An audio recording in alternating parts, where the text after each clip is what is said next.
നമ്മുടെ കാലിലാണ് അടുത്ത് ഇറകി പിടിക്കാൻ വേണ്ടി ഇങ്ങനെ നടക്കുകയായിരുന്നു. ഇത് മറ്റാരുമായിരുന്നില്ല, നമ്മുടെ ഈ വാൻസമ്മമായിരുന്നു. ഇങ്ങനെ ഒരുവിധം കാലിനണ്ണൻ ഈ വാൻസമ്മയുടെ വീടൊക്കെ തപ്പി പിടിച്ച് കോണിംഗ് ബെല്ല് അടിച്ച് വാൻസമ്മനെ അങ്ങോട്ട് പുറത്തേക്ക് വിളിച്ച് കാലിനെ കണ്ട് ഈ വാൻസള്ള എന്റെ അമ്മേന്ന് പറഞ്ഞ് നിൽക്കുമ്പോ വെള്ളക്ക് പെട്ടെന്ന് ഒരു ഐഡിയ അങ്ങോട്ട് തോന്നി. വെള്ളം ഒഴിച്ച് എല്ലടാ ചക്കനാ നീ ഏതാടാ എനിക്കറിയില്ലല്ല എന്ന് പറഞ്ഞപ്പ കാലനെടുത്ത ഐഡിക്കാട് കാണിച്ചു കൊടുത്തു. അപ്പൊ പാത്തള്ള പറഞ്ഞു, എടാ കൊച്ചനെ നിന്നേടാ ഞാൻ നോക്കിയാടുന്ന നീ ഇങ്ങോട്ട് വന്നേടാന്ന് പറഞ്ഞ അടുക്കളയിൽ കൊണ്ടുപോയി. എന്നിട്ട് പറഞ്ഞു, എടാ നിന്നെ എത്ര നാളായടാ നീ ഈ കുന്തൊക്കെ ഇവിടെ മാറ്റി വെച്ചേടാ, നിന്നെ എത്ര ആളെ വിളിക്കണം, ഇതൊന്ന് ശരിയാക്കി തന്നിട്ട് നീ പോയാൽ മതിട്ടാ, ഞാൻ മേലയിൽ ഇളക്കിയൊക്കെ എടുത്ത് വെച്ചിട്ടേ വരാട്ടാ പറഞ്ഞേ. ഫാൻസി തള്ള അങ്ങോട്ട് മേലോട്ട് ഒരൊറ്റ പോക്ക. രണ്ട് നമ്മളെ കാലിനെണ്ണൻ എന്തിപ്പോ ഇവിടെ ഉണ്ടായ ഇനി ശരിക്കും ഞാൻ വല്ല പ്ലംബറാണാ, ഇതെന്ത് കുന്ത്രാണ്ടാണ്, ഞാൻ കാലനല്ലേ.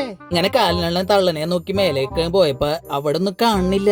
അവിടെ ആണെങ്കിൽ ജനാലയം തുറന്ന് നടക്കണം. നോക്കുമ്പതേ തള്ള പിന്നാമ്പറം വഴി മതിലഞ്ചാടി കണ്ടം വഴി ഓടണം. ഓനെ കാലെനിക്ക് പോയിട്ട് കുറച്ച് ധൃതി ഉണ്ടടിയോ, പിന്നെ വരെ